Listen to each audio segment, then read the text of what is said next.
Hello, happy Earth Day. My name is Ashley Kamhai. I'm the Executive Director of the Arizona Sustainability Alliance. We're super excited to be spending the 50th anniversary of Earth Day with you guys. We have a fantastic panel.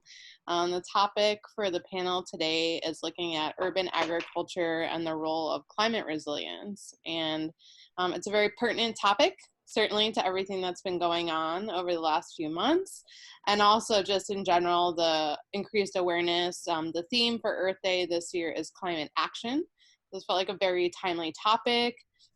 Urban agriculture is something really, I think, unique and interesting, the role that it plays in the Phoenix metro area and throughout Arizona. So I'm very excited to be discussing it today.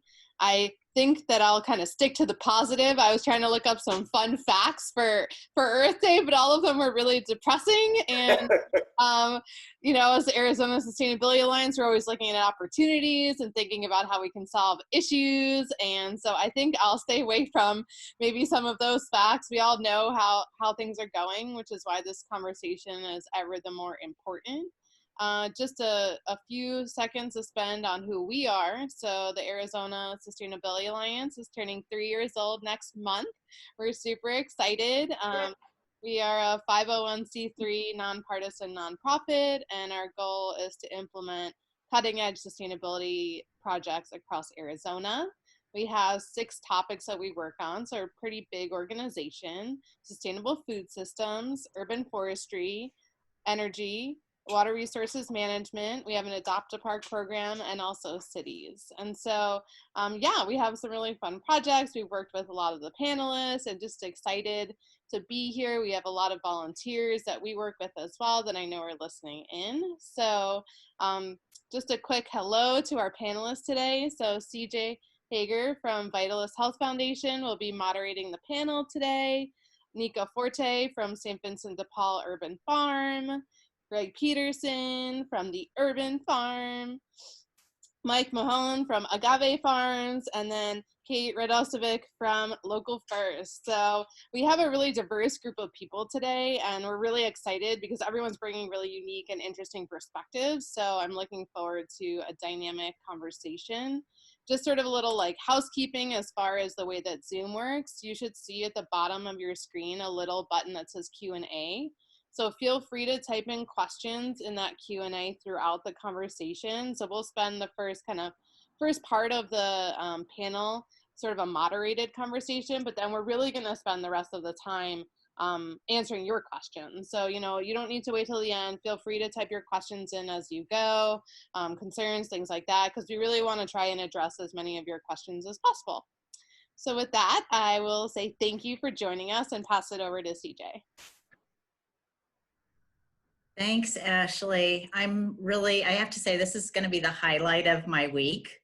Probably like most folks, the past couple weeks have been a lot, and they've been pretty heavy. And when Ashley reached out and said, hey, let's do this, especially over happy hour, I was like, why not? Let's talk about some really good things that are happening, things that are certainly applicable and important in today's environment, but also there's just a lot of good news and a lot of good things to celebrate. So truly, this is going to be the highlight of my week, and I'm really glad to be here with these 4 panelists. I have the great fortune of knowing 2 of them for a number of years and really enjoying them, and I'm looking forward to getting to know 2 more of them over the course of the next hour or so. So a little bit about myself. Again, as Ashley said, my name is CJ Hager. I'm the Director of Healthy Community Policies at Vitalyst Health Foundation. Vitalyst has been around for nearly 25 years. For quite some time, we were known as St. Luke's Health Initiatives. And about 3 or 4 years ago, we changed our name to Vitalyst. And we are located in Phoenix, but we serve all of Arizona. And our mission is to connect and support and inform efforts to improve the health of all Arizonans. And what better way to do that through talking about food on many different levels. And we support the health of Arizonans through a number of different strategies, including increasing access to healthcare for folks who have a challenge getting that, capacity building for community nonprofit organizations, promoting civic health, making sure people are involved in the civic processes that are out there and shaping the environment that we're in, transforming grant making. We want to be a different type of grant maker, a different type of partner with nonprofits and cities. And then lastly, the one that I oversee, which is supporting healthy community policies. So knowing that cities and towns and counties in the state create an environment that can either support health or can make it very difficult to be healthy. We know that working with those partners is exceptionally important to creating both healthy individuals and healthy communities. So with that, I am going to, I thought the first, we could do this the boring way, which would be me stumbling through and mispronouncing something, a bio that was written by each of you, which is no fun for anybody. Or we could go around and you all could tell me a little bit of your background, and particularly you have a story around how you came to urban agriculture, what drew you, if there was an event or experience that drew you that way. I'd love for you to share that with folks. And I know two of the stories, so I'm going to start with the two stories that I know. So Greg Peterson, would you mind telling us a little bit about how you came to urban agriculture? Sure. So in 1974, I wrote a paper on how we were overfishing the oceans. I was 14 at the time. I would think I was in about 8th grade. I have it somewhere. It's written on lined paper with pencils. And this whole notion of feeding people and how we treat the planet, I knew back then, at least in 1974, that there was something wrong with what was up. And after that, the 1 year, so 81, 91, and 2001 played big pivotal years for me. In 81, I designed on paper what we would now call a regenerative fish farm. I was on the Arizona Aquaculture Association board in 1981, and we went and saw fish farms around the state, and they were cleaning the fish. And when you take a fish and take the fish meat away, you have about 70% stuff left over, and they were literally just throwing it away. And it was like, what are we doing here? Did not make sense. And so I still have that paper somewhere that's, like that. And then 10 years later. Did you get an A on it? Probably. Okay, good. Okay. I don't know. If not, I'll give you an A. There you go. Thank you. Fast forward to 1991, I discovered something called permaculture. And really, 1991 was the most pivotal year of my life. I discovered permaculture, which is the art and science of working with nature. And for me, it was like, oh my God, there's something we can call this stuff. 3 other very pivotal things happened for me in 1991. I did a course at Landmark Education called the Advanced Course, and I created my vision, which was to create, I'm the person on the planet responsible for transforming our global food system. Now, I can't do it alone, and I don't expect to do it alone, but it's what gets me going every morning. Thing number 3, I read a book called Ishmael by Daniel Quinn.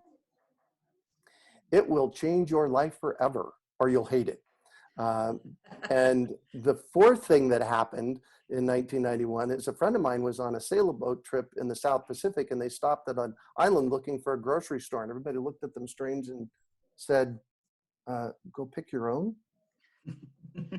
So I was 30 at the time in 1991, and it was like, wow, all right, there's something we can do about this.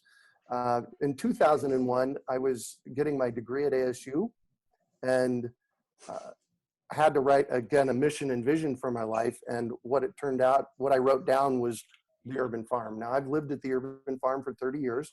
It's near 16th Street in Bethany Home. I love it when people ask me, how many acres do you have? It's 1/3 of an acre. That's 80 feet wide and 160 feet deep. I have about 80 fruit trees on the property, solar panels on the roof, edible landscaping. Basically, I've spent the last 27 years installing nature systems on the property here. And in the early aughts, so 2000, 2001, 2002, I really started bringing it 2 people. We do tours here at the Urban Farm. I did my first tours in 2001. There were Saturdays when nobody would show up. And now on a weekend, we have to do 3 or 4 or 5 tours because I'll get, 150 to 250 people that want to see what's an urban farm look like. So, yeah, I've been on one of those tours. They're very inspiring and just really illustrate what you can do. Thanks. I'm glad you still plan to continue to do this. Oh yes, yeah. We had through Grow PHX, our company that Kari Spencer and I started. We had a whole series, monthly tours, monthly classes, all set up, and we started them in January, and they were going off really well. And then we, all got sequestered at home. So yeah. Well, I can't wait for them to start again. I know our CEO at Vitalyst has been on one, and she came back talking about all the things that she saw. So I think it really helps illustrate what's possible on a relatively small piece of property, what you can really do. I got one more thing. There's a really important piece of how we do our tours. Yeah. People don't walk in the, in the front yard and walk in the backyard and go away. It is a educational experience. It takes about an hour and a half. And I do them that way purposely so that people can go away with, oh, you know what, I can do that, or I can do that, or I can do that. So, yeah, well, that was definitely the case for me. Yay, good. And I wonder, looking at the trend of your life, Greg, this year's 2020, next year's 2021, every 10 years. So I'm wondering what's going to happen next year. We'll have to maybe wait and see and reconvene in a year and ask how the year's going. Well, I'm a what if kind of guy. It's like, what if we could transform our global food system? You have a year. I'll do it. Let's do it. I will do it. I can't do it myself. Awesome. Thank you, Greg. You bet. Thank you.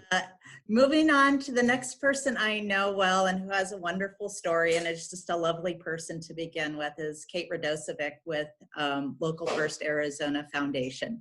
Hi, Kate. Welcome. Can you tell us about your journey to urban ag and what it means to you right now?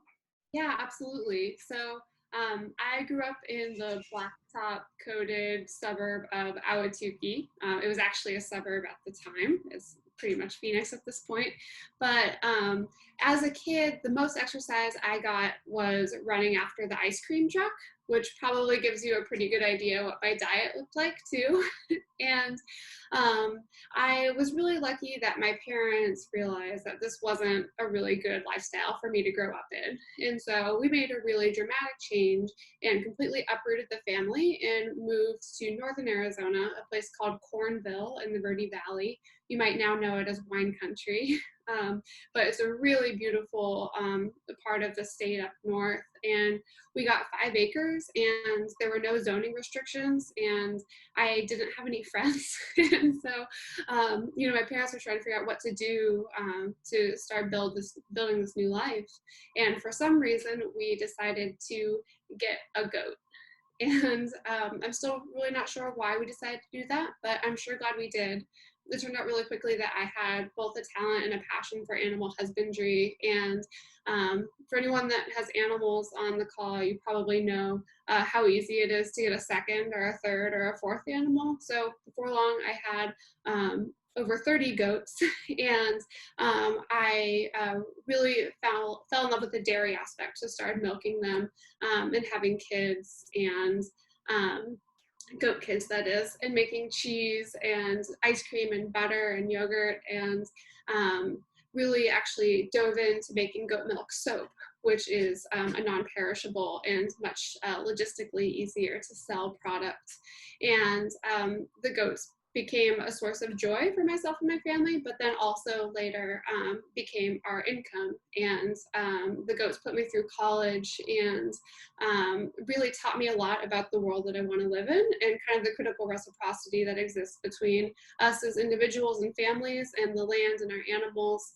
And now, after going through school, I found myself with Local First Arizona Foundation, where we get to work with businesses and farmers and food producers all across the state to help them transition potentially a hobby grower into a business. And so growing food can be for health, but also for economic well-being. And it's a story that I have gone through with my own family, and I'm really proud to do the work with others across the state. And I'm happy to be here today. Thanks, CJ. Thanks, Kate. Thank you. Thanks for being here. I really appreciate it. So for the two folks that I've not met in person, and this is my first time to really have a conversation with you, I know both of the bodies of the work that Mike and Nika do, and I am just really thrilled to get to learn more about them as people and hear their perspectives. So let's start first with Nika Forte with St. Vincent de Paul's urban farm. Can you talk a little bit about how you came to urban farming and your journey to where you are now? Yeah, absolutely. So so I'm the urban farm manager for St. Vincent de Paul. I'm also the community involvement coordinator, and I facilitate a lot of the programming around agriculture at St. Vincent de Paul. How I came upon agriculture is it's not something that I was looking to do. I'm not gonna lie. I was going to school to be a life coach. And the school that I was going to, they also had certification programs, other programs underneath that I could take. And urban agriculture was one of those. So I took the program and I had to find a place to do my externship for that program. And I ended up working with a number of different urban farms around the valley, and ended up at St. Vincent de Paul and absolutely loved it. And I was like, oh, well, life coach, what? I'm going to be a farmer. And I'm originally from Detroit, and you know, it's a brick city. We didn't have a lot of gardens in our area, even though my grandmother grew a lot of flowers, and she was all about having the best looking yard. And my mother is on watching right now. She's one of the attendees, and like my grandmother, that's all she did was grow flowers. And so I was not very good at it. So during the urban farm course, I learned how to grow food, and I just loved it. And the fact that at one point in time, I was living in the projects, I was considered low income, I was a single mother, and food access was very limited. So in my work and growing food for the homeless, I just developed a passion for making sure that everyone has, you know, access to fresh and nutritious food, and, you know, kind of teaching people to take back their food sovereignty and take control of what they put into their bodies and how they view food and where it comes from, and have a better appreciation for people who grow food for us, because without them, we couldn't do this.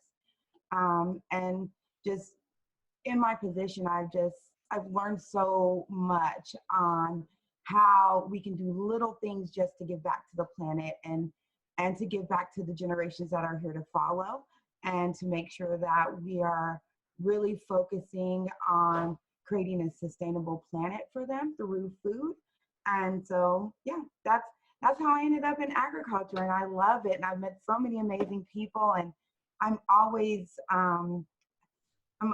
so shocked. Well, not even necessarily shocked, but I love the way that the agriculture community in the state of Arizona comes together, and how we share with each other and we collaborate with each other. And I know that through panels like this and through other educational programs and us collaborating together, that we can really do something that helps the planet. So in my position, that's what I'm looking to do. I'm looking to change the planet, not just for me, but for my great grandchildren. So thank you guys for having me.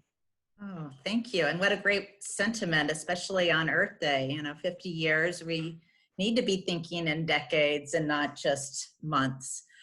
Before we go on to Mike, Nika, I'm really curious, how did St. Vincent de Paul develop a farm?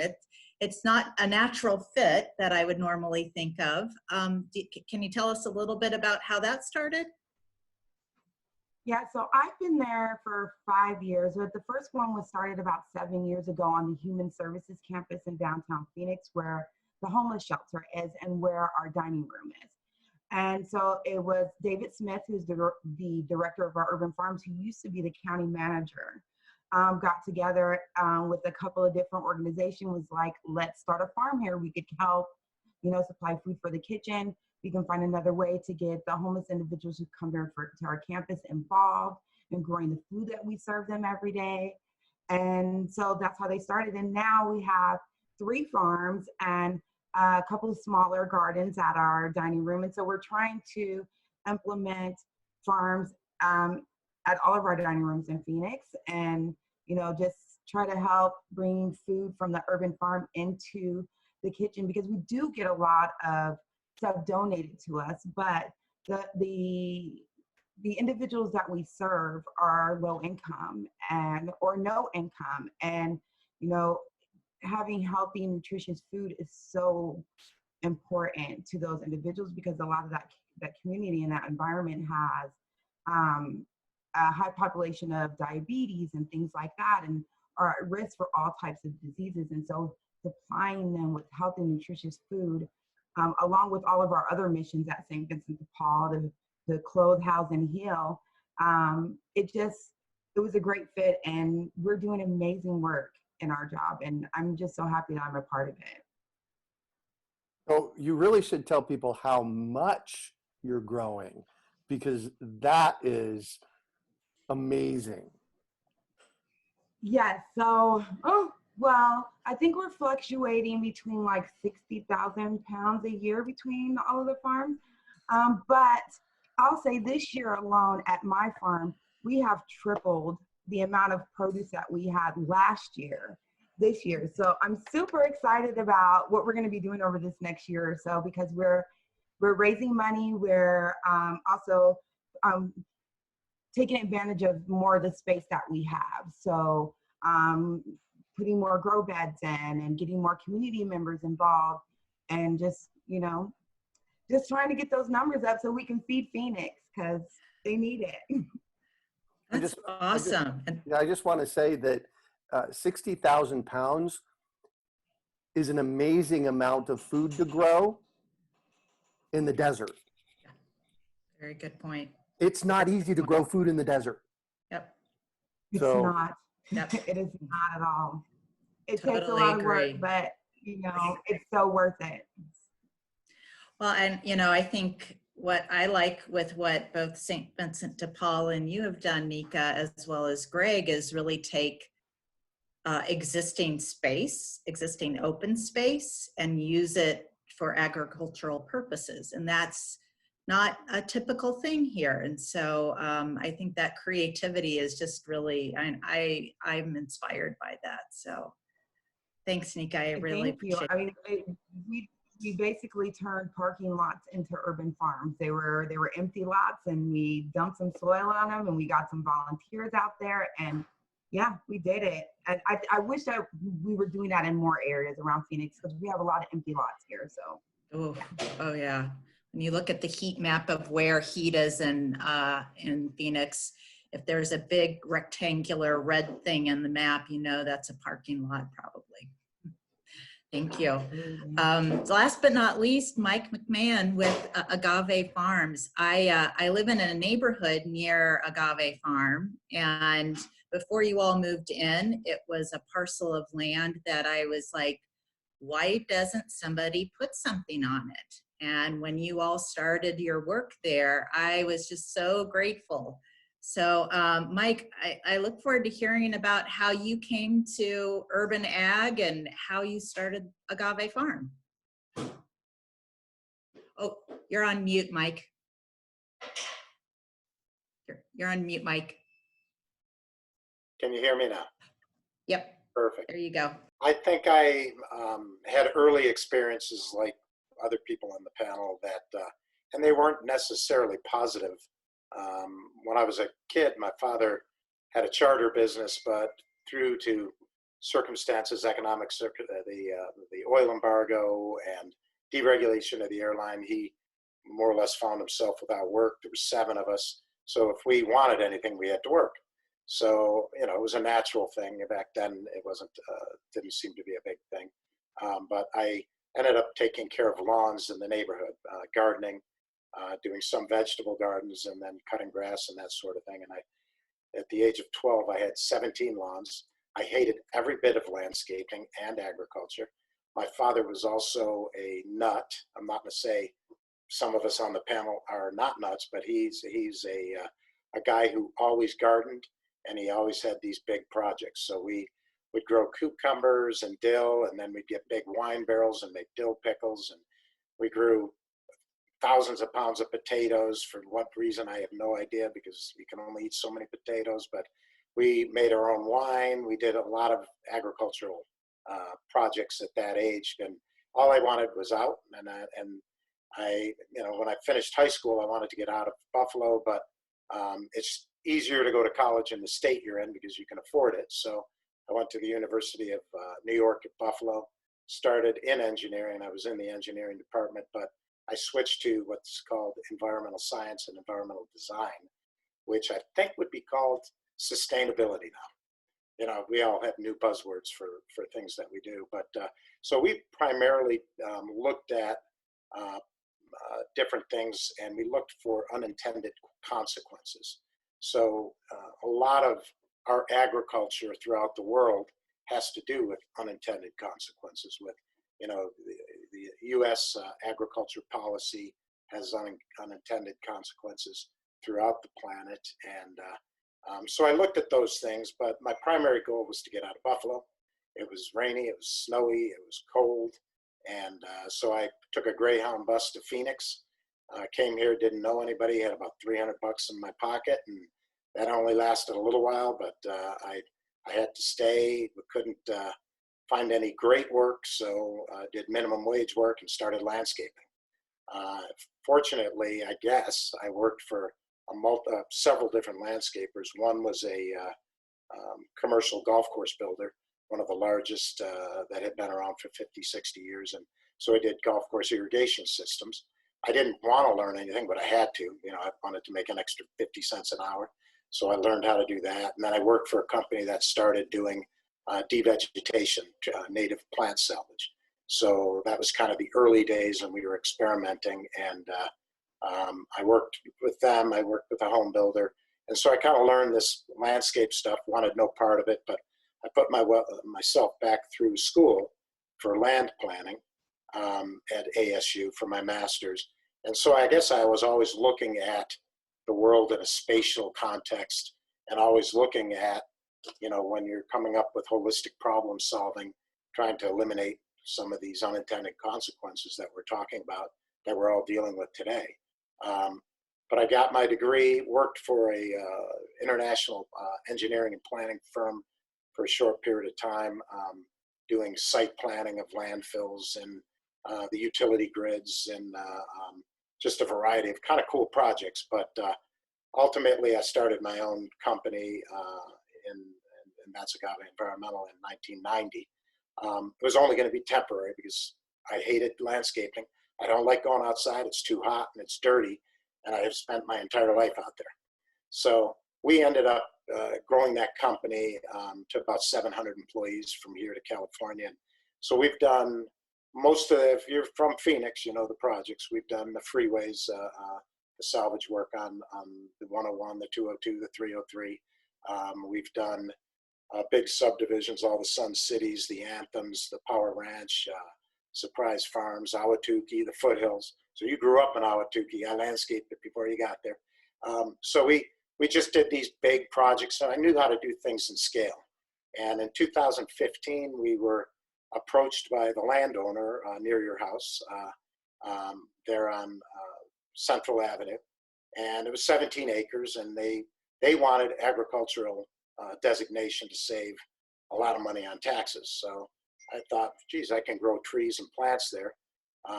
They had 3 different levels of zoning: residential, commercial, and light rail overlay, which made it impossible to do almost anything. But they had this arcane thing called a community garden. So I think some kid out of college had created this one-page thing called community garden, which is a temporary land use. And so I glommed onto that and said, I can grow my trees there with the community garden. But I got sucked in, and deeper and deeper and deeper. And a couple $1 million later, I realized this urban farming stuff is really hard and it's not all that profitable. But we started not really knowing what we wanted. I was going to do different landscape stuff and do, grow all of our plants and trees.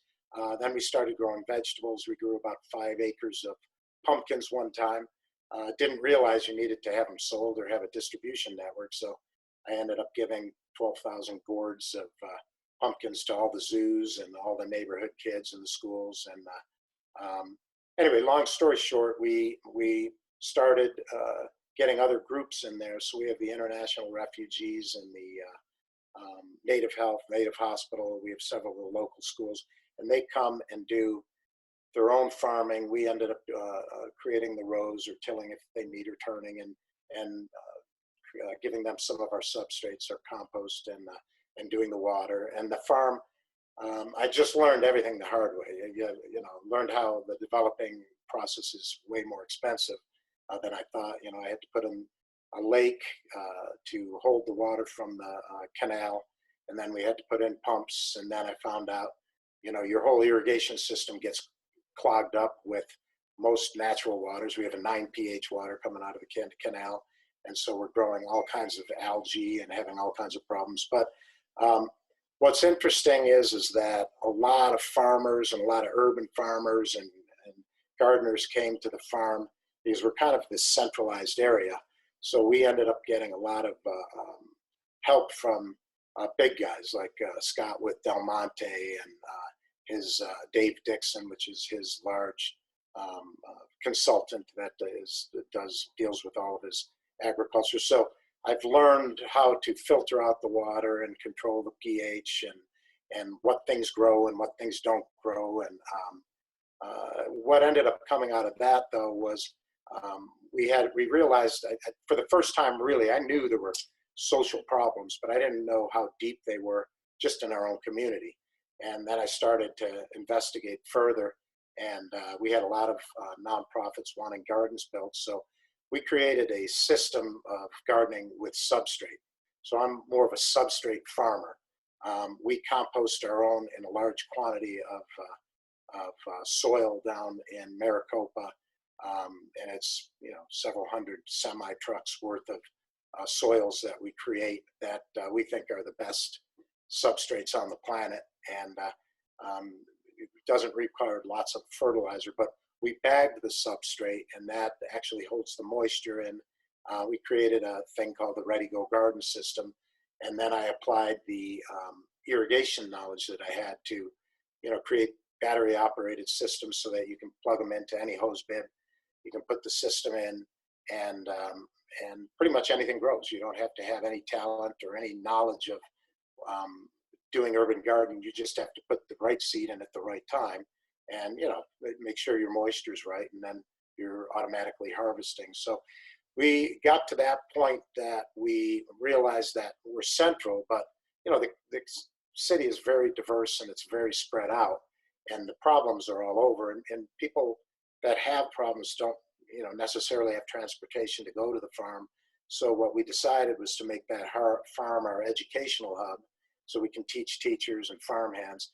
And then we set up this urban farming education. So for urban farming education, we do schools, we do domestic violence shelters, foster programs. We work with the homeless shelters and basically disabled. So we are literally putting in farms. Each and every urban farm, as everybody here on the panel knows, is completely different. They have different space requirements. With our system, we can grow indoors, we can grow on asphalt, we can grow on contaminated land. But some of the farms, I like to have more traditional processes. Some of the people want, so we'll do perimeters of fruit trees or orchards or vineyards. And what our goal, so for me, the idea is, even though I never wanted to be in any of these industries, I learned, the curse of knowledge that I actually can build. I can build a city. I can do that kind of thing. So doing small urban farms is a 1 or 2 day thing that we can do. And so that's how I got into it. And that's and now once you create or develop a social conscience, you're in trouble, because then you have to follow through with it. You know what I mean? It's much easier to not have that. But Yeah. that's where we are now, and that's my story. Oh, Mike, thank you so much. That's there was a lot there that you know, I hope we come back to, and you know, so much for being somebody who doesn't like being outside in the heat, and now you're like doing an urban farm and you have a whole enterprise here. That's yeah. Crazy. Be careful of what you wish for, I guess. I don't know what you say to that, but as a neighbor of yours, truly, I mean, and I think Greg and Nika and you all, I mean, we have a lot of space here, and how we use it is exceptionally important, especially when you lay over that climate change. So you know, it was an ugly lot that was sitting there doing absolutely nothing for decades. And now it's this beautiful farm. I rode my bike around there the other day, and I am thankful every time I see it. So I'm really grateful to hear your story and get to know you better today. Thanks. So I think that there is a special question just for Nika. Ashley, is there a special question just for Nika? Yeah, so someone was asking Nika that they were wondering if people that eat in the dining facilities at St. Vincent de Paul also help with the food growing.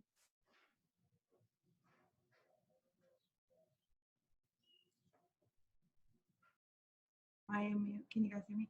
Oh, we got you. So yeah, good question. Yeah, so the urban farm is open to the individuals that come in and eat in our dining rooms. We're trying to put together a more solid program for them. And I'm working with Next Generation Service Corps, ASU, to implement a program where they come in, they work with me, and then I hand them off to another urban farmer or a nursery that may need the help where they can get paid doing that type of work. So we've been kind of doing it makeshift on our own right now. Something I started doing about a year ago, but now we're putting together a real program that, so we're not just asking them to come in and help grow the food, but we're also giving them the skills to get employed and get back into working in society. Wonderful, thank you so much. Hopefully we'll have some time to get to a few more questions. Hopefully we'll talk maybe for a good 30 more minutes and then have some other questions. So keep them coming, and hopefully we'll be able to get to them soon. And I'm really glad I didn't read the bios. This is much more, you know, much more informative, and I really enjoyed hearing all of your stories. Thank you so much for taking time and telling us about yourselves. So I want to start out with a pretty basic question. Well, at least it seems basic. I'm not quite sure it is, but can folks talk about, can someone give me a definition of what exactly is urban farming? I'm sure there's a textbook definition, but also what does it mean to you? So anyone who wants to jump in can jump in here.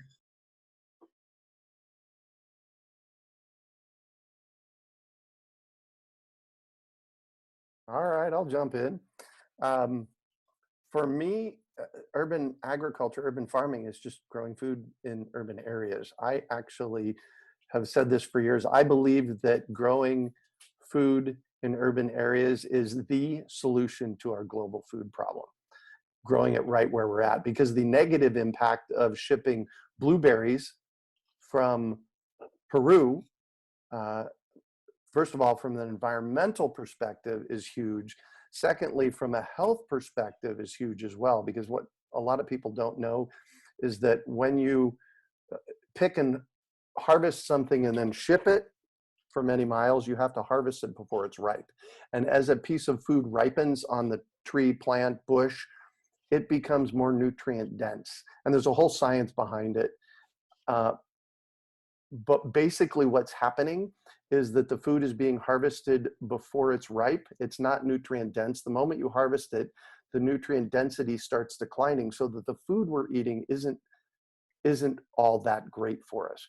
So when we're growing food like at Nika's farm, and we're going out there and we're pulling a peach or a tomato right when it's ripe, it's most nutrient dense and best for us. So for me, urban agriculture is about growing food in the city right where we need it. And I think it's the solution to our global food problem. Well, that's great, great.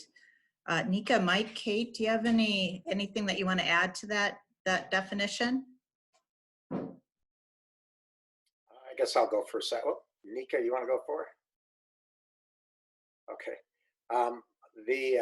So because I've been heavily involved with using substrates, I started to look at what is the definition of urban farming, and exactly what Greg says, it's growing in an urban area, but it's even more than that, because you are now trying to grow in areas that are really not designed for agriculture.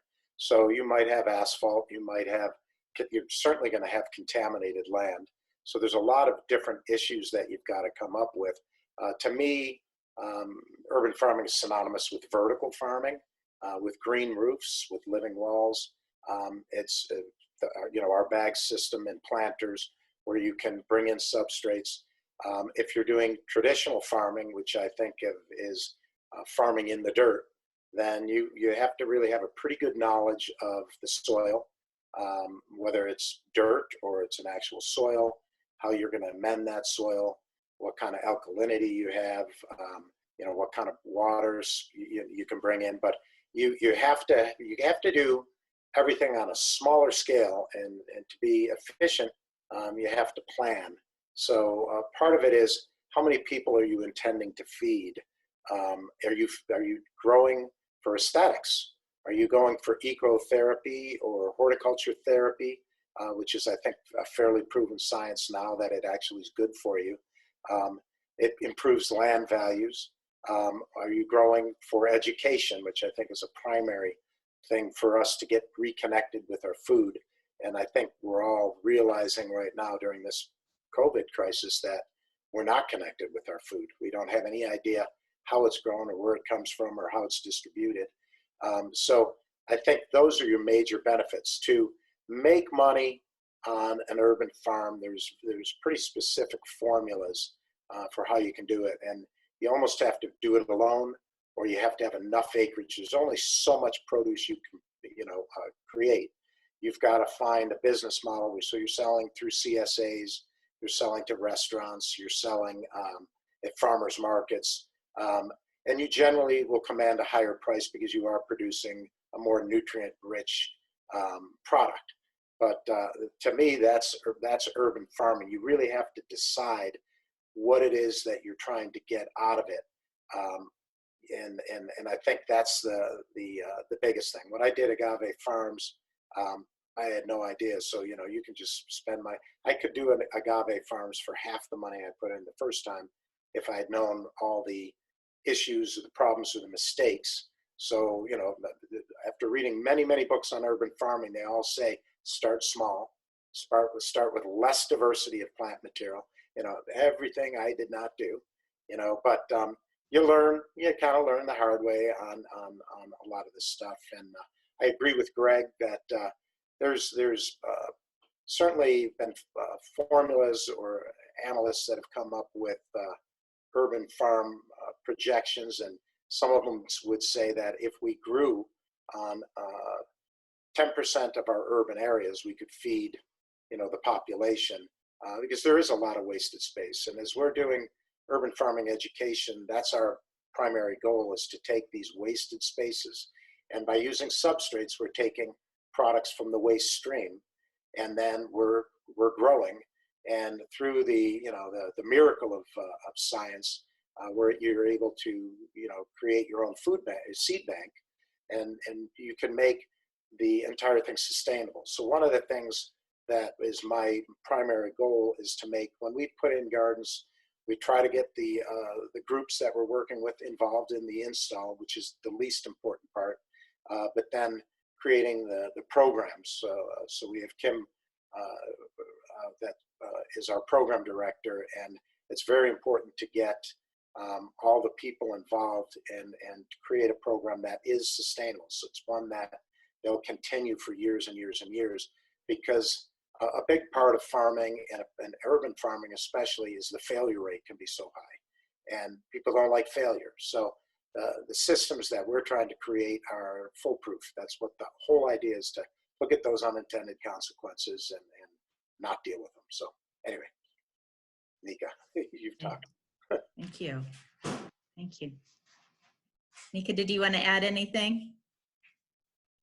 So yeah, I absolutely agree with Mike and Greg's description of urban farming, but I would also add that urban farming is communities growing where they are.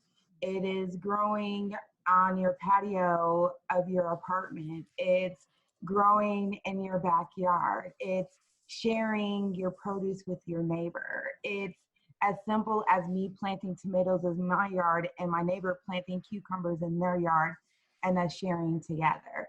That's what urban farming is. It's because rural farming is a whole structure, right? But community gardening is small pockets of people taking back their food security and educating each other and sharing resources with each other. And that's just my definition of urban farming. But I very much think that urban farming could be nothing without community coming together. Well said. That's beautiful. Thank you, Nika. Kate, I know you have something profound to say. Maybe not profound, but really want to echo what Nika had to say about the community components of urban agriculture.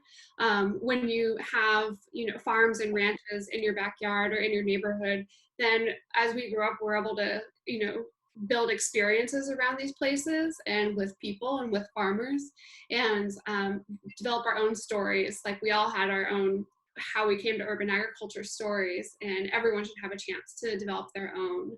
And especially when we get to know the people that are growing our food and start identifying their faces and the locations of where our food is being grown and raised and produced, everyone's more likely to buy those foods and to eat those foods and to eat more fresh fruits and vegetables. And even for everyone that doesn't necessarily want to start a garden, we can't deny the health benefits of eating this nutritious food that Greg so eloquently illustrated.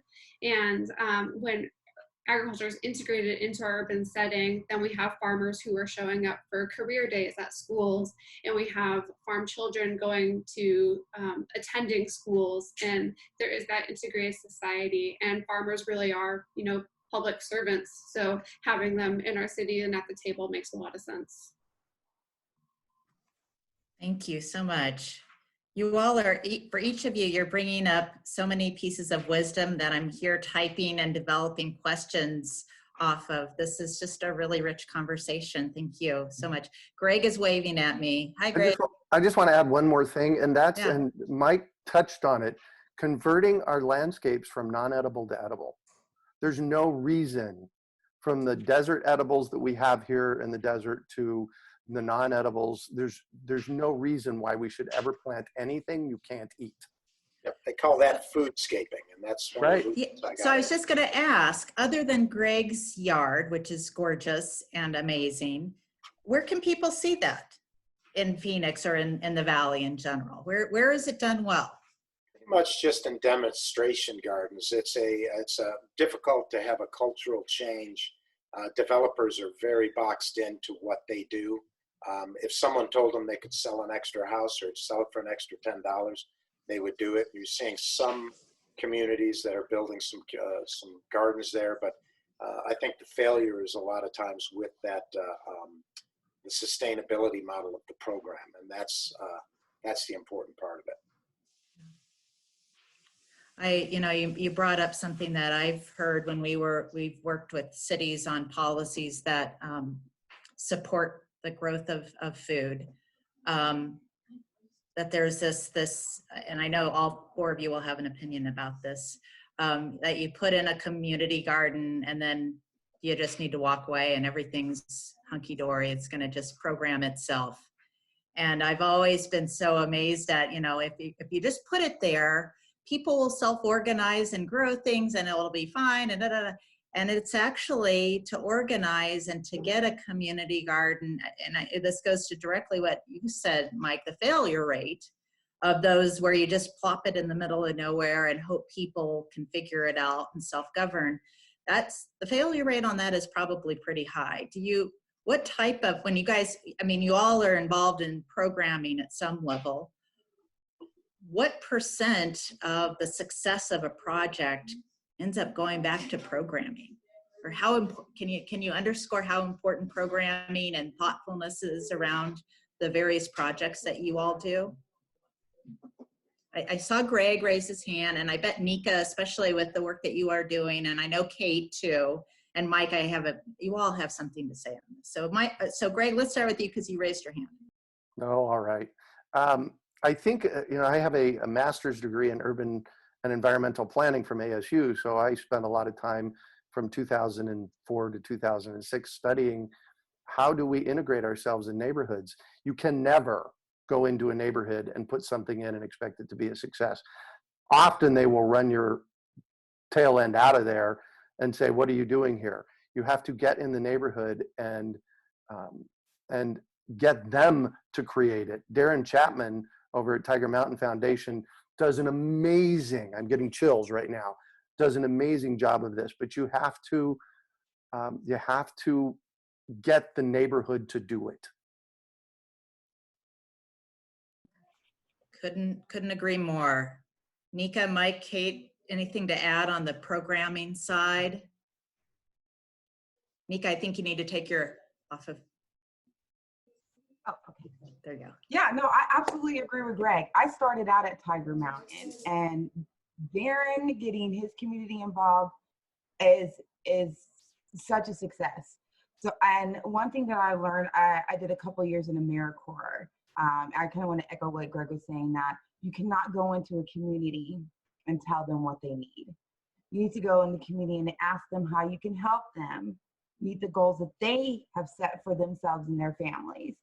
And education is so important when it comes to urban farming, because you can throw someone some seeds and some soil and say, here, plant in it. But if you're not giving them the skills and answering the questions that they have, then you're doomed to fail. Absolutely. We have so many climate issues, and we have pest issues and weed issues. And so making sure that you're providing the information to help them keep their urban farms or their community gardens sustainable is so important. If you do not invest education in your urban farms, it will absolutely fail. It will. If you're not answering people's questions and providing them with basic skills to even, keep it going, it's not gonna last. So I absolutely agree with Greg. Going into a neighborhood, assessing it, asking them what they need, engaging the community members, and offering them educational programming is so important to the success of any urban farm. Thank you. Thank you. Yeah, one thing that I think is a really fun fact is that the USDA, the U.S. Department of Agriculture, defines beginning farmers as anyone who's been farming for less than 10 years, which makes sense because 10 years, you really only have 10 shots at a particular crop. So it does take a fair amount of hand-holding and education and experience to get everything together, and it's a lot of work. Agriculture workforce development is a huge challenge across the state. The average age of the farmer in Arizona is 61 years old, so getting pretty close to retirement age. So as much as we can get youth into food and farming now, the better off we'll be, in holding hands and offering this programming is a critical part of doing that. And Kate, could you just actually take a moment, this is a great moment to talk about Local First Arizona Foundation and many others work to this past legislative session. Would you mind just filling in folks right now about that work? Yeah, so we're a member organization of the Arizona Agriculture Workforce Development Program in partnership, or coalition, in partnership with Ajo Center for Sustainable Agriculture, the Southern Arizona Young Farmer and Rancher Coalition, and Pinnacle Prevention, as well as a number of other organizations. And we've been working to pass a bill through the legislature, and it was seeing a lot of success to actually establish agriculture as an official workforce development program through the state of Arizona. And we are getting a lot of traction, but unfortunately the legislature is not likely to see many new bills through to completion this year for obvious reasons. And so we're actually convening on what strategy we'll take to move forward, because it is an urgent issue to figure out who will be the next generation of farmers, so that we don't continue losing farms at the rate that we are, both urban and rural. Well, I think that this is a perfect, exactly. I've been preaching about this for 2 decades, that we have a 3-day supply of food in any urban area. We've seen it. We've seen how it's impacted. And so I think this is a perfect keystone for you to throw at the legislature and say, hey guys, look what just happened. Look at the problems we're having. Yeah, absolutely. So we're definitely working on crafting our messaging now to try to make a strong case for that, because our local food system has pivoted to be there for our community in a way that others really can't. And that's really shining right now, despite the unfortunate circumstances. So we're hoping that that little silver lining will give us enough to move forward with. Absolutely, Greg. Awesome. I would chime in on and kind of repeat what all three of you said. And one was, Nika, you talked about a sense of community. And Greg was talking about the fact that we had to get all people involved with that we're gardening for. And then you just brought up the average age at 61. I think all of these things are very relevant. That's one of the reasons we try to go after schools, school programs, especially the younger kids, because they really just have to start young. If you're 30, 40 years old and your food system is about going to fast food, there's a fair amount of people in poverty in this state. If you go to map the meal gap, you'll see that there's about, I think, 645,000 people in Maricopa County with food scarcity. There's a lot of issues going on, and it has to start at that young age. But when you are building your systems, the first question you had was, how important is the program? That program is 100% of the issue, and creating that sense of community. But also, when you're designing these farms, you're designing it around the needs of that particular group, whether it's a foster home or an elderly home. They're all a little bit different. And you're also dealing with whatever space that you're given. So, but what we're talking about is a cultural movement that's been going on and off for years. Crisis always brings it up. 40% of the produce that was grown after World War II was urban farming, victory gardens. And I think what happens is we touch base with reality when a crisis takes place. And I think that's where we are now. We can't keep seed or seedlings in agave farms that just sell out immediately. There's so many people putting stuff in. I hate to tell them that, your first time around, you're gonna have a lot of failure, but it's a big educational process. The other thing is that all of us who are in this arena of urban farming produce well less than 1% of the produce consumed. So as a group, we have to stick together. It's not a competitive environment. It's a very much of an environment where we have to help with this culture and with this behavioral change. And that's, I think, maybe one of the good things that comes out of a calamity is the fact that there are changes. There's technical changes, and there's also behavioral changes, and that's what I hope to see come from this. Thanks for that. Hold on, Greg. Hold on. I want to thank you because I do want to sort of pivot to talk about the current environment. So 2 quick notes before we do so. We're getting in lots of questions, so keep them going. I promise in about 15 minutes, 10, 15 minutes, we'll start to get to audience questions, but we have a lot of really great ones. Greg, after you're finished, I wanna pivot to what's happening right now and the importance of the work that you all are doing. Go there. That's fine. Okay, cool. So, you know, Mike, you teed this pivot up really well. What are you seeing that's really giving you hope right now in the Valley or in Arizona with respect to the response to this current disaster?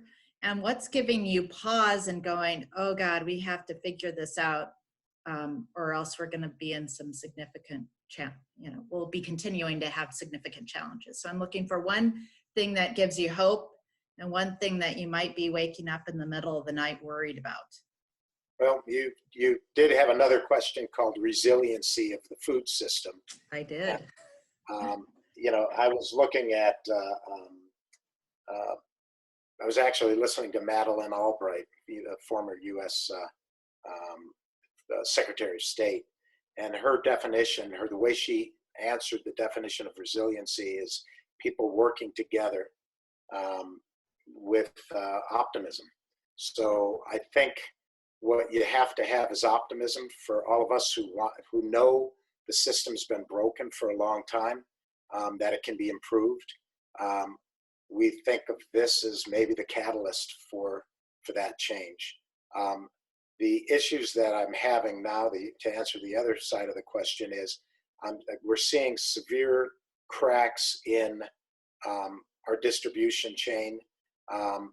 You talk about a food system and a resilient food system. Well, a fair amount of people eat from, you know, the kids are eating at schools. Schools are closed. A lot of the producers of milk will ship to Mexico. The border is closed, so millions of gallons of milk are getting destroyed right now. The farmers, sometimes they have their own niche with their distributors that they're selling only to restaurants. Well, restaurants are closed. So it's too expensive for a farmer to harvest or to ship, and there's no place to ship to. So what they're doing is plowing the stuff into the ground. The food banks throughout Arizona can't handle any more produce. It's already been offered, and they just can't handle more. We're also seeing a cultural issue, and this is the big problem with the resilience again, and that is it attacks minorities. Our system is definitely not based on women. It's so we're seeing just huge cracks in our system right now, and you know we're one of the things we're talking about is handing out vegetables to people, and we've got chefs on board in the process that we're working with, and a big thing what I came up with is we're going to have to create a cookbook.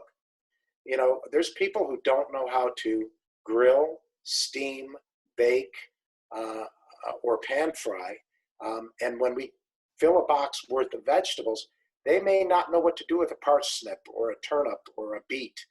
They just may not, you know, they've never seen it before. We're used to getting our food at fast food restaurants. If you're really poor, which I've been early at times, and you're shopping at Circle K. So you're not really even buying food, you're buying a packaged product.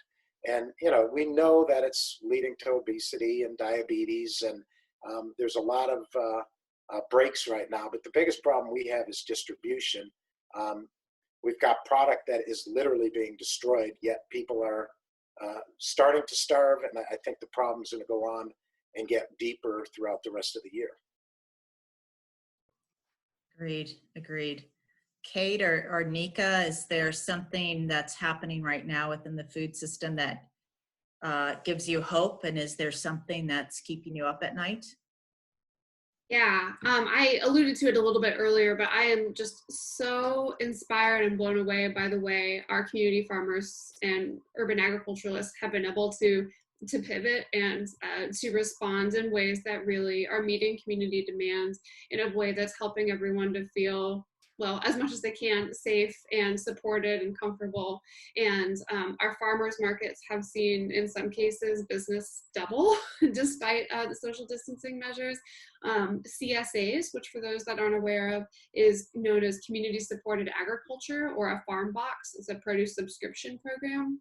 And many farms have seen their subscription participation double or triple or quadruple just in the last 4 weeks. And that's a really labor intensive model for farms. So it can be really challenging in a lot of ways, but they're rising to the occasion and getting food to people who want and need it. And it's the most nutritious food that we can get our hands on. So that's really inspiring to me. It makes me feel very hopeful. But I am troubled by a lot of the things that Mike brought up. And as we look at transportation and distribution, and also things like cold storage, there just isn't the place to store the quantities of food that we're talking about when it's a perishable supply chain, things like lettuce and greens. And so investment in infrastructure to support a regional food economy is something that needs to happen if it's something that we value. Thank you, Kate. I really appreciate that. Nika, Greg, any things that are, again, giving you hope or keeping you up at night? Hopefully, at least the I will part. say, oh, sorry. Okay. Yeah, so one of the things that's really giving me hope is all of the collaboration that's going on between all the organizations, kind of like Kate was touching on. I'm loving the fact that people are more interested in growing food in their own space now. You know, how many calls I have gotten in the past week. Can you come and help me start a garden? Can you tell me what to do? So even though we were offering all these things before, we're seeing a different audience now that's a lot more interested in making sure that they're growing food at home and that they have everything they need to feed their families. So I'm loving the fact that people are becoming more into growing food and more aware of where their food comes from. I know this is going to be kind of like beating a dead horse here because we've all said it, but accessibility is my nightmare. Like that is something that really does keep you up at night, like making sure that the most vulnerable communities are the ones that have access to the food. Because like I said before, I was a single mom. I lived in a project and we bought our food from the local liquor store. And a lot of times that food is 1 or 2 days from just being trash, and it's not nutritious and it's overpriced. And, you know, so making sure that people have actual access to food is something that really does, you know, bother me about food access. And it's not that we don't have the food, because we're throwing away a ridiculous amount of food every year. We're not even eating it. But there are people who are out here that are still hungry, and that makes absolutely no sense to me. So it's my nightmare, but also my dream to kind of help fix that problem and make sure that everyone, no matter where you are, you have healthy, nutritious food. I could care less if you're in a prison. Do you have a farm at your prison? Are you growing food there? Like, are they giving you fresh, nutritious food? Like everywhere, we should be growing food. So, yeah. Thanks, Nika. Greg. So I'm going to say what Nika said about the positive. I think it's really cool. You guys hear me okay?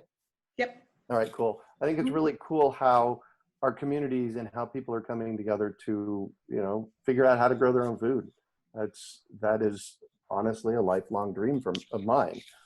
And what Mike said about the problem with our food system, we don't have a food availability problem. We have a food distribution problem, and I've said that for years, and on a global level, and it is highly skewed toward the more, the more, God, what word do I want to use?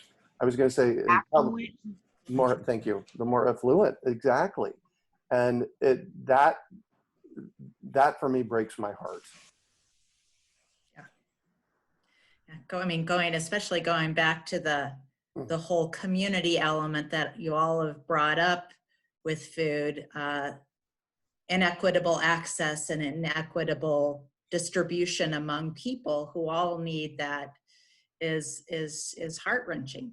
Mm-hmm. Especially when your food, when you get it, after it's been harvested, it's losing 25 to 50% of its nutrients within 48 to 72 hours. So making sure that that food is getting to people as soon as you harvest it is so important if you're trying to feed people to make them healthy. So true, so true. You know, I see a question in the chat area, and folks feel free to use that, asking about CSA boxes and where to pick them up.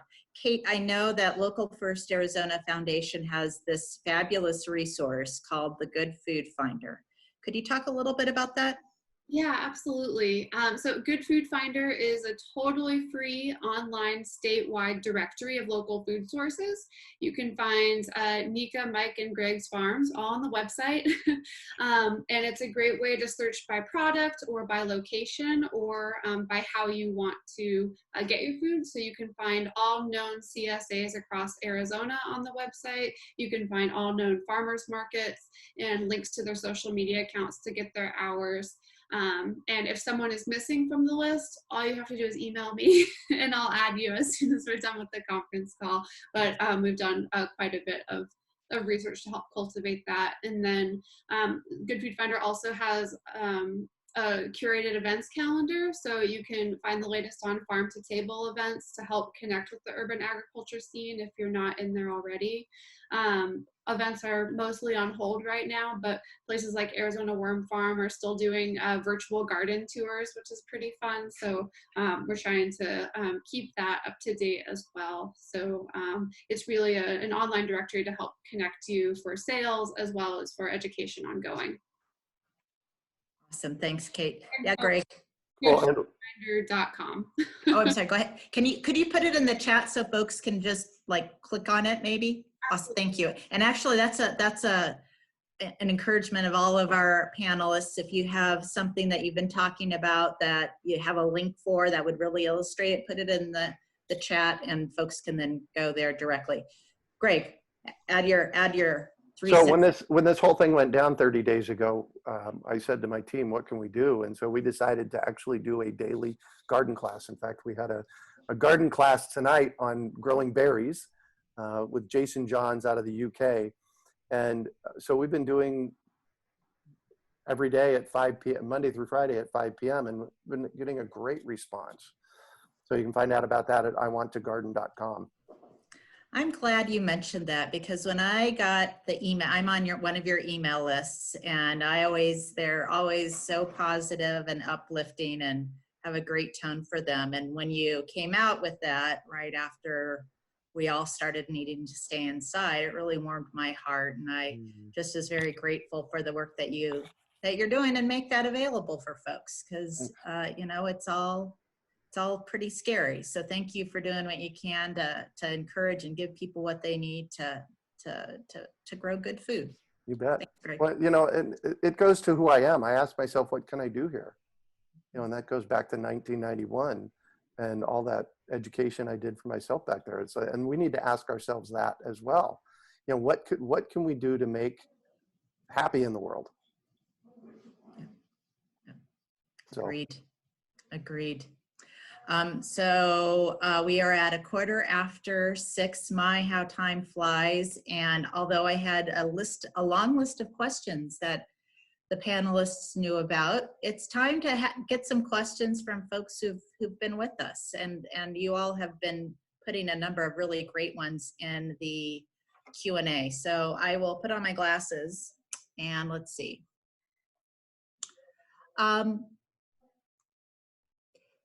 So here's a great question. What would be your advice to someone who knows absolutely nothing about growing plants, but wants to start gardening on a small scale at home? In particular, what if you live in a multi-family apartment type setting? Any advice to give that particular person who's listening in? And this is open to everybody. I would say start small. Don't be afraid. You're going to kill some plants, and that's okay. I've killed thousands of plants. It's okay. Keep trying. I would also say make sure that you're tapping into your local resources. The cooperative extension is a very great resource for information. Plant according to your planting calendar and for your area. Make sure you're doing that and you'll have success. I work with lots of low income families, and I do gardens at low income or Title I schools. And one thing I tell the families is use a 5-gallon bucket to grow a tomato plant in. But if you live in an apartment, you can do this. You can grow tomatoes, you can grow peppers in a 5-gallon bucket. I do it, and the whole front of my house are 5-gallon buckets filled with tomatoes, peppers, mint, everything. You can do this. We lived in a very small apartment too, and that's what we did. And we grew a good amount of food. You can do it. Just don't be afraid and don't wait forever. Start today. Go to your library, get some seeds, or go to Home Depot, but wear your mask and gloves, and get you some seeds and start planting today. Do not wait. Like, if that's the advice I'm going to give you, and tell you, don't wait. Don't wait. Do it right now, today. Go get a bucket, fill it up, put some seeds in it. We know you're at home. Where else are you going? We know you're at home. Go get that. I love it. I love it. Nika, thank you. Kate, Mike, Greg, do you have anything to add for this person who sounds like they're maybe both knowledge early on in their acquisition of knowledge, and they don't have a lot of space? Any advice you have for them? Yeah, so with the buckets, excellent idea. I have a third of an acre, and I just planted about 25 tomato plant starts in 5-gallon buckets. And I'm doing potatoes in 15-gallon tree tubs as well. So yes, and knowing what to plant when is so important. If you go to, and you can't trust the nurseries on this always. I hope we can for you, Mike, bringing in the right stuff at the right time. But if you're at a nursery and they've got broccoli now, walk away. It's the wrong stuff. And I've seen that, and I've seen cucumbers and watermelons in November in some of the nurseries, and it's just not going to work. So I put in the chat a planting calendar that a buddy of mine and I put together about 20 years ago. It's free. Go download it. It's at plantingcalendar.com. So that's number one thing. Make sure you're planting at what's appropriate for the season. Number two thing is don't go out in your backyard and dig up dirt and put it in a pot and try and grow anything. It won't work. You need to have a nice soil mixture, and I'm sure Mike can speak to this as well. You need to have a good soil mixture that goes in the pot or in the ground. There's 5 components of healthy soil. I'm sure you've all heard me say this before, but this is the most important thing you need to know. Dirt is one of them, but if all you have is dirt, you're not going to grow anything. You need airspace, water, organic matter, and everything that's alive in the soil. And the good news is that how you fix dirt is you add organic matter.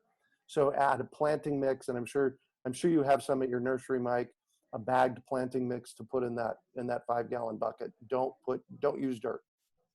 Yeah, I don't want to do a shameless plug, but the bag system was designed around failure. So the compost that we create, it's got 26 ingredients from sea kelp to organic, and every aspect of it is so important.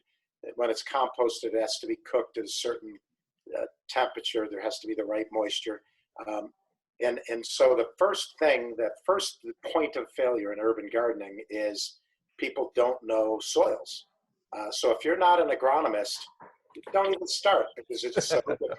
That's my personal, I hate being out there, right? So it's your luck of the draw if you've got a piece of property that has decent dirt, because dirt is something you can't grow, and you have to grow in soil.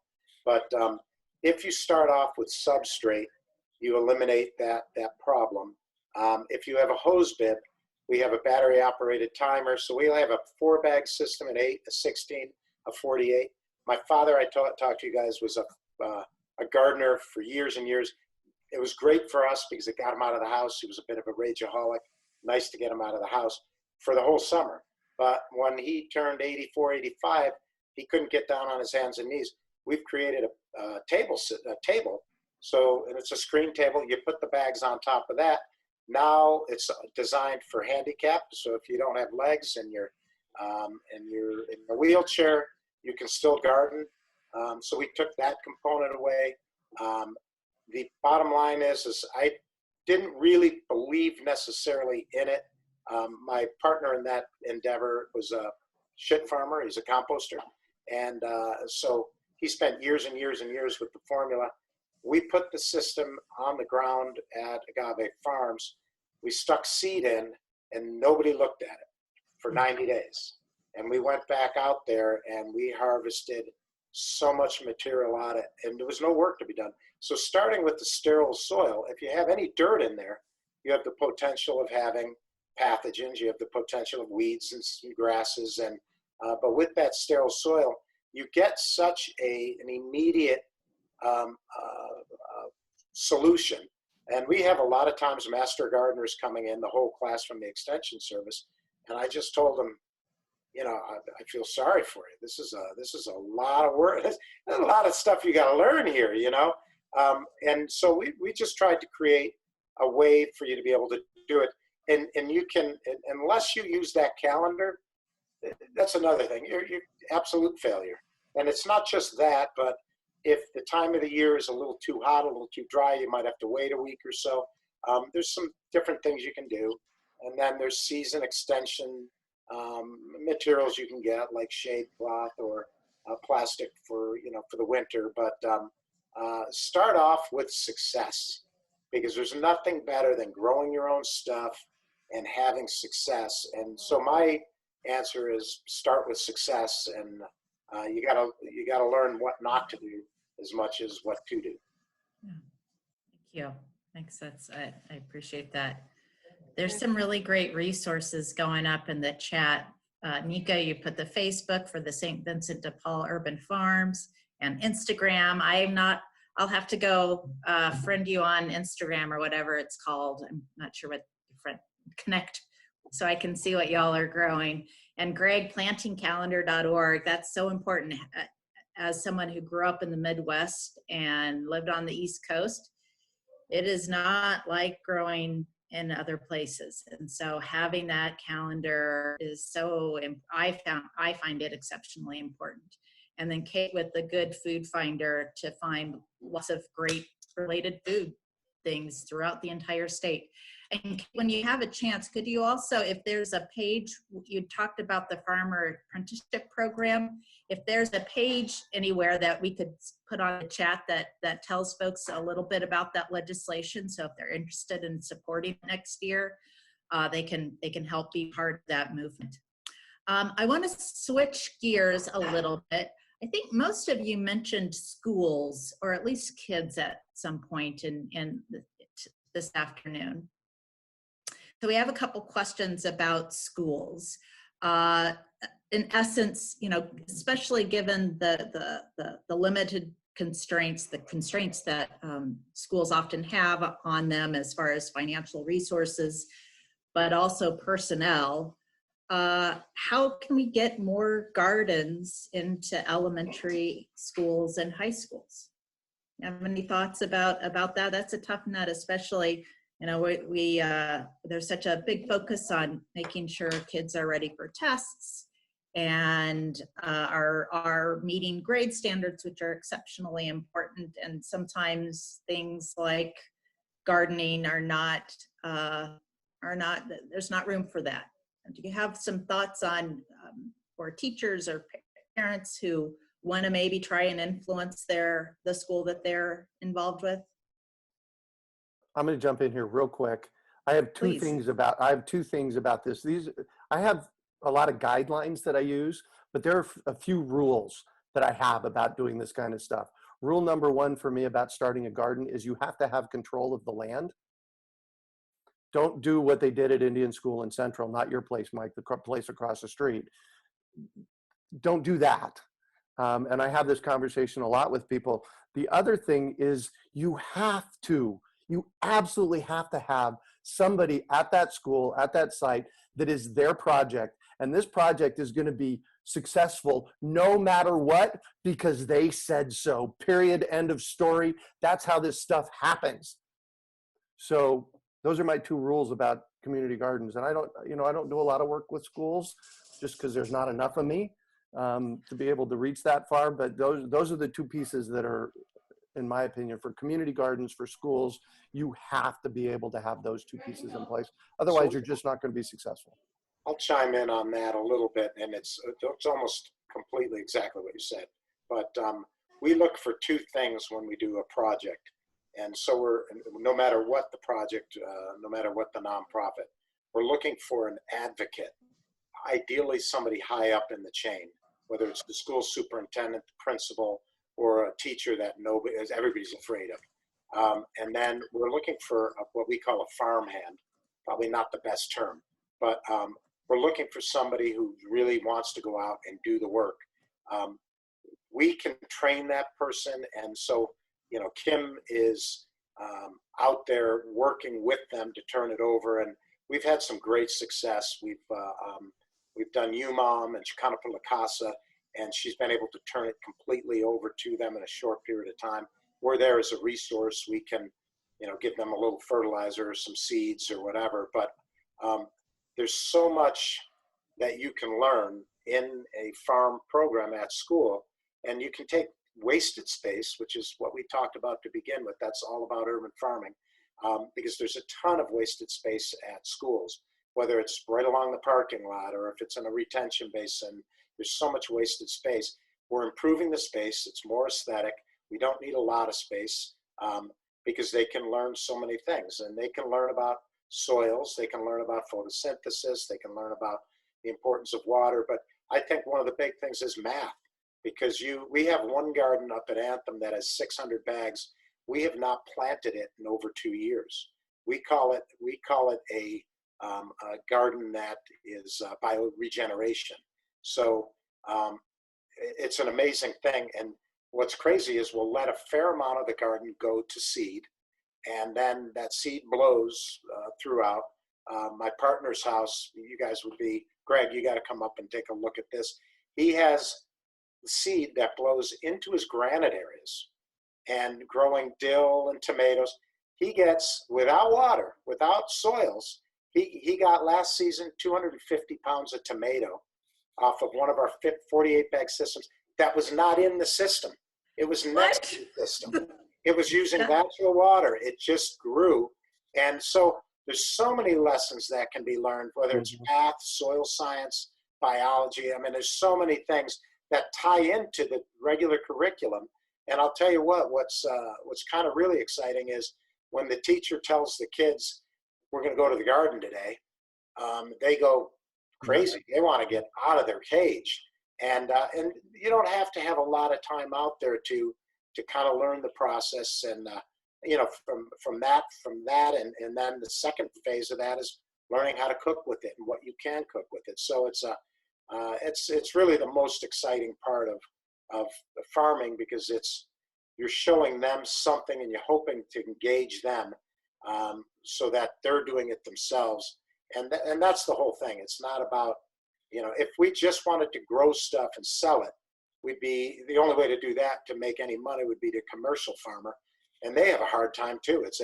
Farming is not the easiest way, to make it into Forbes, the Forbes magazine, as a rich person. So anyway, that's my 2 cents on schools. So I took the dog for a walk the other day, and as I was leaving my house, I walked across the street, and there was a lettuce plant growing in the neighbors across the street. You know who's responsible for that? Yeah, exactly. I wonder where that came from. Good for you, subversive, Greg. That's subversive. I also asked this question about schools because I wanted to bring in our host on this question. Ashley, I know Arizona Sustainability Alliance is doing some really interesting work on food and schools. Can you talk a little bit about that? Yeah, so I definitely agree with what everyone else has had to say. I would say that working in schools is extremely difficult. It's very, very challenging. We know that teachers don't have a lot of time, and then school year ends, everyone's on break, they start again. And so it's been challenging. It's something that our Sustainable Food Systems Party has thought a lot about. And so we tend to pilot things and kind of see how they go. So when we started the nonprofit, we worked with 2 different schools in Tempe. And so we've taken a very different route, which is looking at vertical gardens that are actually indoors as opposed to outdoors, to see how that works, especially because, sometimes, like I said, at the end of the year, I live right by an elementary school, and you'll see like the remnants of an old garden where, the summer comes, they let it die, and everything kind of gets fried. And so we've tried some vertical gardens in schools indoors, where they can move from classroom to classroom, and they use, water, and that's been good. It's gone pretty well, and we've been able to scale that up to a large amount of schools. And so it does, it's not the same experience, obviously, as gardening outside, but it does get kids exposed to the idea and like the excitement, right, of being able to do it. And also being able to eat their own food, to understand what it tastes like, and to get excited about healthy eating. Like, going back to what Greg was saying, like, well, maybe you've never tried to beet, or you've done, so understanding that food when you grow it on your own tastes good and what that looks like. So that sort of inspiration, I think, is what we've been going for. I think we've done a pretty good job of that. So that's a program we've expanded out, and it's relatively low maintenance for teachers. And I think that that's been really good. That's been good. You can break it down at the end of the school year, start it up again. And so that's been really useful. The other project that we experimented with, thanks to Tirsa Safel, our sustainable food systems lead, is these food computers. So this is a software that was developed by MIT. It's an open source program, and you basically build a food computer. And so it's a tabletop greenhouse where you can actually grow food in it using water. And there's a variety of sensors on it that are hooked up to a simplified computer. And you can change the different aspects like humidity and temperature and see how the food goes differently. And so the whole thought behind this was like getting kids, again, to like experiment and to play with food and to see what grows well under different conditions and what doesn't. And again, that experience of eating food they've never tried before, thinking about, a lot of the conversation about where is urban agriculture or just agriculture going. Our hope is to inspire students to be excited about food, to be excited about agriculture, right? And a lot of things have shifted towards technology and STEM. And so if there's a way that we can motivate high schoolers to think about, how to be involved in those, and that's really what we're going for. So we started in one high school in Glendale. That's my dog. It's doggy playtime at my house. So it's happy hour for your. This is very much happy hour for my puppies. So we started with Glendale High School. We got some seed funding from Microsoft to try that, and then that's been expanding. And actually, we're starting next week. We're going to be doing online. Our food team is going to be doing videos with how to do indoor gardening, indoor food. Not the same food computers they're doing in the schools, but like simplified models that you could do at home. We're going to be doing that for the next 6 weeks leading up to our 3-year anniversary. That's so awesome. I love that. I'd shoot some videos with you on how to start instant gardens. I'll bet Mike would too. I was thinking you have a couple of episodes here with the panelists, I think. Yeah, that would be fantastic. This is pretty awesome. And there are things in the fall. We've also started working with schools. Last year, the first year that we started it, we did see that problem where we would start and then we'd leave, and they, you go back a couple months later and it's completely dead. So what we started doing was when we go into these schools, and how we do it is we get community members and organizations to donate to us to go into Title I schools. And when we go in there, we're spending 4 to 6 weeks with them, training the staff and the students on how to care for the space. So it can be, I guess, grueling work, especially when you're also running a farm. But at the same time, it's extremely rewarding. Another thing I would say is if you're looking to get into schools to do urban farms, after the first 100 days is the best time for you to approach a school. And the reason why is that's when they have a lot of their funding available. They know how many students they have. They've gotten their money from the government based on how many kids are in their school. And they're looking for programs to help solidify what they've been teaching them that first 100 days. And so you get in right before they start their testing. and you go into the schools and you say, hey, we're just looking to come in and reiterate what you've been teaching your kids all year long. So if you're at elementary school, they're learning life science and things like that. So you construct your curriculum and your programming around what the teachers have already been teaching them.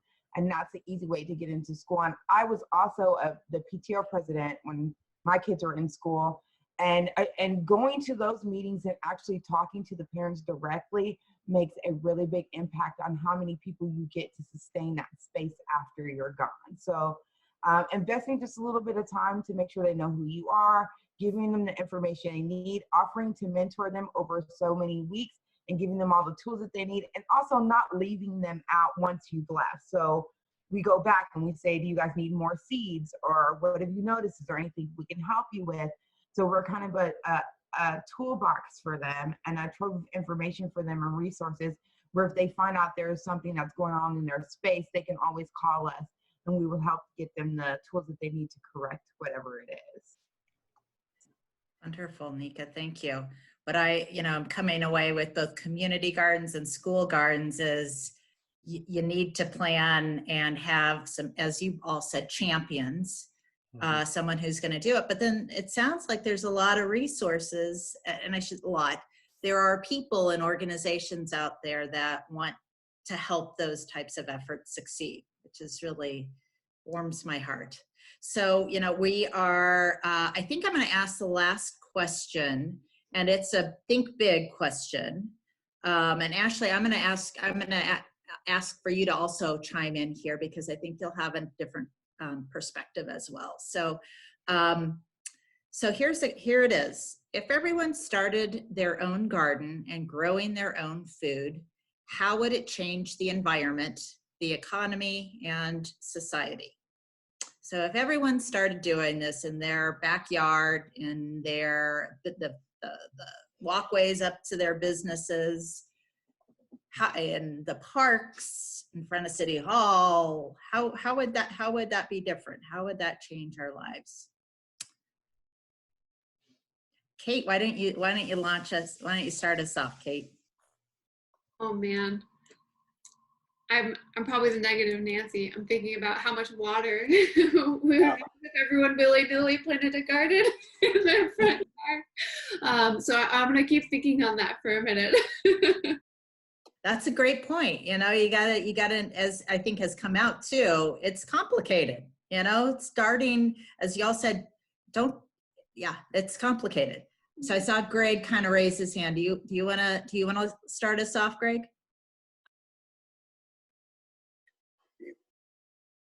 There we go. So I don't want to interrupt Kate. I get this question a lot because I sell fruit trees and I sell a lot of fruit trees. We sell somewhere around 5,000 fruit trees a year. And, people that are ultimate conservationists around, well, you're watering a fruit tree in the desert. And, the other side of that coin is we're bringing in that fruit that's not very good for you in from hundreds to thousands to tens of thousands of miles away. So it is a balancing act. Any food that you can grow is going to be 10 times better, 100 times better for the environment than shipping it. It's going to be better for you. So I just really wanted to speak to that water thing. The other thing I get a lot of is, I'm not going to plant because there's roof rats or rabbits or squirrels or whatever. And that is not a reason to not grow food. I mean, we have rats here at the urban farm, and in 20 years, I was having this conversation with somebody the other day, in 20 years, I haven't seen rat damage on any of my fruits or vegetables. So how would it change our culture? I think we're seeing how it's going to change our culture. How many people, by a raise of hands, have walked around their neighborhood and seen so many more people walking around their neighborhood? And you wave and you smile, and when somebody drives by you, they're smiling and waving. I think that the change in our community is huge, and by getting food close to home, if you have a kid grow food, no matter what it is, they're going to eat it. I've seen it over and over and over and over again. Even kids that don't like vegetables, if they grow it, they're going to eat it. So there's so many things. You're going to get better food for you. You know, I could go on, but there you go. There's my 10 cents worth there. Yeah. Yeah. I know for me, you know, and this came, I think each of you probably touched on this, knowing where your food comes from, is something I take for granted. I grew up in Eastern Kansas and around a bunch of farms. My grandparents were farmers. We had a garden in our backyard. So I always knew where my food came from and what a carrot looks like when it is planted and when it's picked out. And it was sometime when I was, we were living in Washington, D.C., and a woman, a very smart woman I work with who I respected a lot, came to me one day with this astonished look on her face, and she said, "Did you know that sunflower seeds come from sunflowers?" And I was like, "Of course." Where else would they come from? But, you know, I think that's, you know, knowing, you know, you were talking about knowing your neighbors, knowing where your food came from and knowing who grew it is just a really wonderful thing. Mike, Kate, Nika, do you have anything to add? What are some sort of transformative changes that would happen if we all started to grow our own food? I guess I could go. I think we're finding out that our resilient food system is not so resilient. We're talking about regionalization instead of globalization with a lot of transportation of product. We're looking at, in an urban setting, you've got a lot of inequalities. You have food deserts. So our food system is not completely intact in some areas where I think if you're growing your own product, you do control some of your own fate. I think a garden, I've done kind of an analysis of return on investment. Our gardens pay for themselves in 1 year with the cost of produce. So if you can, and we grow soil, we don't grow plants. So as long as you continue to work that soil and grow that soil, we think that you can get 10 years out of it. So you're getting an investment that's growing 10 times. And it's not the greatest investment compared to, when I say the greatest, I mean the most expensive investment. Compared to a lot of hobbies and a lot of things you do around your house, it's not that expensive to do urban gardening. Yes, there is the potential of water. When I first started the farm out, I used potable water until the city and the state told me this is not a good idea. But I figured that out because my water bill was about $10,000 a month. So we diverted some of the SRP water. So there's a lot of lessons to be made. But I think overall, in one of your observations with your friend from Washington, D.C., we've done a lot of fundraisers for a lot of groups, and we had Scott Foundation, and they had 4 different chefs, and they did a kind of a cook-off, and they each grabbed a group of foster kids, and those foster kids would then have to go forage around our local organic farms, including ours, and they picked different vegetables and fruits to use, and then they created these full menus. It was kind of a competitive thing, but each chef then would take these kids up on stage, and they'd ask the kids about the experience, and it really is like enough to make a grown man cry to hear what these kids would say. You know, one girl, a great girl, was turning 17, and she was about to get phased out of the system. When you get phased out of the foster care system, they give you a plastic bag with a toothbrush and say good luck. And these are kids, and she said, you know, she hadn't had a family or knew anybody in a family since the age of 3, and she bounced from house to house to house. Typical meals were boxed food. So they'd go to school, they'd have their big meal at school lunch, they'd come home, and they'd have boxed food for breakfast, cereal or Pop-Tarts. At night it'd be macaroni and cheese. And this is, you know, the way she grew. And they weren't looking for sympathy. They didn't, that's what they knew. Another kid got up, and he was 15 years old, and they asked him, and he was just blown away. He said he didn't know that these things growing in the ground, vegetables, were things you ate, you know, and until someone had to explain to them that even Doritos have some kind of vegetable product in them. You know, so it's really a journey. The urban, I think, farming has so many different aspects that can improve things, and those are just some of them. Yeah, thank you. Mika, do you have any thoughts about how transformative it would be if more people, almost everyone, would start growing their own food? Absolutely. So I will say, I know, Katie, I absolutely get you, the water thing, you know, like you don't want people wasting water. But Greg sells a great product, and it's drip tape, and it saves you a lot on water. So there's ways around the watering. There's definitely things you can do. I regret bringing it up in that way, because there, of course, are responsible ways to do it, and low water use crops, and there are really smart ways to grow food in the desert. So I didn't mean to have that dominate this. Thank you. So. But no, it's a great thing to bring up. We have to address it. So don't feel bad about it. I mean, this is on the table. It needs to be addressed. Nika, continue. I know in areas, yes, ma'am.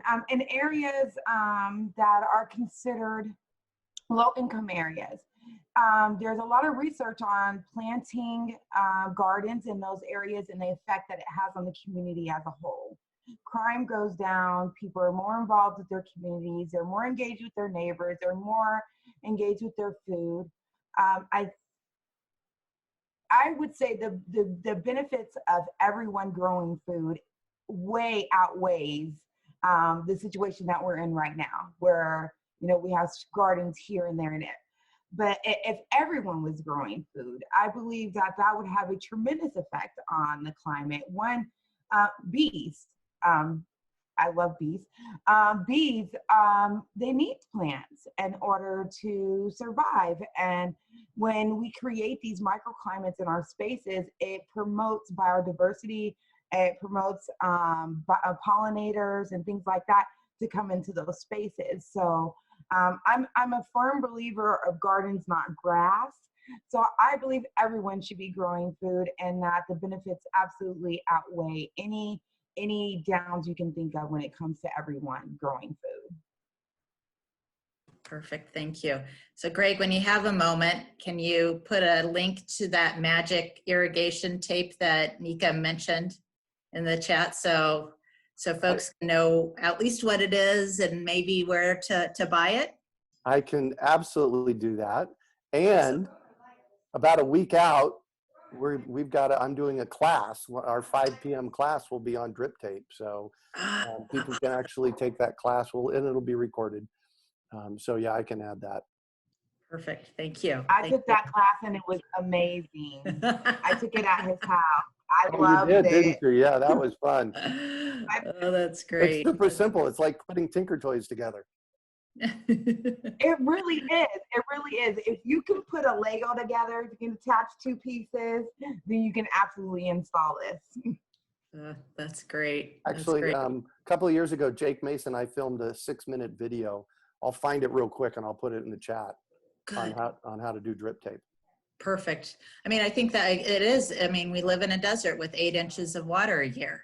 To not think about that is irresponsible. So I think totally agree with Greg. We need to talk about that. Any other thoughts on how transformative it could be if more people started growing food, especially in a responsible way that recognizes our environment that we're living in? Yeah, I think I wanted to chime in about the role of urban agriculture and green space in mitigating the urban heat island effect, as well, just speaking to climate change. How if we, the more green space there is, including urban farms, the general environment gets cooler as well, which is really important for general livability of Arizona in the long term. Comfort, and then if the general environment is cooler, then we're using less electricity to cool our homes in the summer with air conditioners as well. So there are some pretty external effects of that green space as well. And then I think the spirit of the question is, you know, if everyone started their own garden, of course that would be amazing. But I think what it really boils down to is prioritizing food and health and urban agriculture in whatever we do. So whether that's starting an urban garden or an urban farm, whether that's choosing to support our local farmers by where you shop, going to restaurants that source locally grown food, there are a lot of different ways that we can make small changes in our lives that support the kind of community that we want to see survive and thrive. And as we're seeing now, the kind of community that's going to support us in turn and sustain us long term as well. Oh, that's beautiful. Thank you, Kate. Thank you. Ashley, how would you answer that? How would you respond to that question? Sure. I think the economist side of me keeps thinking a lot about carbon emissions. So I spent the last, I don't know, 15 or more years working in Latin America, and I'm really used to these statistics that, you know, agriculture has the highest rate of carbon emissions, right? Like that's what we lived with, and that's the work that I was doing for many, many years. And so it's always been looked at as a negative. And I think here I see it as a positive, right? Where it's like when I think about urban agriculture, all the things that everyone has been talking about being able to grow locally, about the impact on the urban heat island, it really has a positive effect. If you're buying your food locally from a farmer's market, even if you're not growing it yourself, you're buying it from a mile away, 2 miles away, 3 miles away. You're not buying it from 50,000 miles away where it's then had to be flown or trucked across the border, you know, using oil. So there's a huge reduction in greenhouse gas emissions. So it's so interesting to me, and that's why I think it's so fabulous that we have such a vibrant urban agricultural community here, because I really think it does, you know, create that type of reduction and impact on climate change. So from an economic point of view, I think if we calculated the reduction in carbon emissions, it'd probably be pretty high. You know, it'd probably be really high from an economic point of view, and we don't think about things that way, right? We think, oh, well, the food's more expensive or this or that. We don't think about the fact that actually if you calculated the reduction in emissions, it would be comparable, right? And all of the fertilizers that get put into a lot of food from other places that has, you know, again, coming from a lot of creating a lot of greenhouse gas emissions. So I think I see it more from a climate perspective and from an economic perspective, and also just a community resiliency. Like, this is an amazing community of people, right? We learn from each other. You're inspiring other people to get engaged. So I think there's this whole ability to create such an interesting and wonderful network here. So I see that as a huge benefit too. Wonderful. Thanks for chiming in with the Arizona Sustainability Alliance perspective. I really appreciate that. And so we're coming up to the hour, and I just want to express my gratitude to Nika and Micah. It's nice to virtually meet you. I hope someday that I get to shake your hand or give you a hug. Kate and Greg and Ashley, it's nice to see friendly faces again, especially at the tail end of a long day, at the tail end of a long month. So it's really nice to reconnect with all three of you, and to all the folks who are still with us. I'm really glad that, thanks for chiming in with all those fabulous questions. They were really great. And I really enjoyed tonight. So thank you, Ashley and the Arizona Sustainability Alliance, for organizing this. And I'll turn things over to Ashley. Sure. Yeah. I mean, I guess just happy Earth Day to everyone. This was a fantastic panel. I want to just keep listening for a long time. I feel like there's many, many more things that I want to ask and learn. And maybe this is something we'll keep doing in the future. It's the first time we've ever done anything like this. And so I think I've learned a lot from that.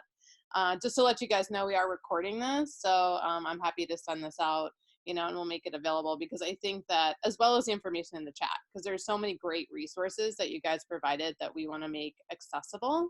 And so we'll ensure that we do that. And there were a few questions we didn't get to. And so I think what I'll try and do is, you know, I'll get some responses from the panelists, and I'll make sure that I get that out to you guys as well. And then if you have further questions or further things like that, of course, feel free to follow up with us or anyone on the panel. They were really great questions, so thank you so much for that, because I think it makes for a more dynamic and interesting and relevant conversation.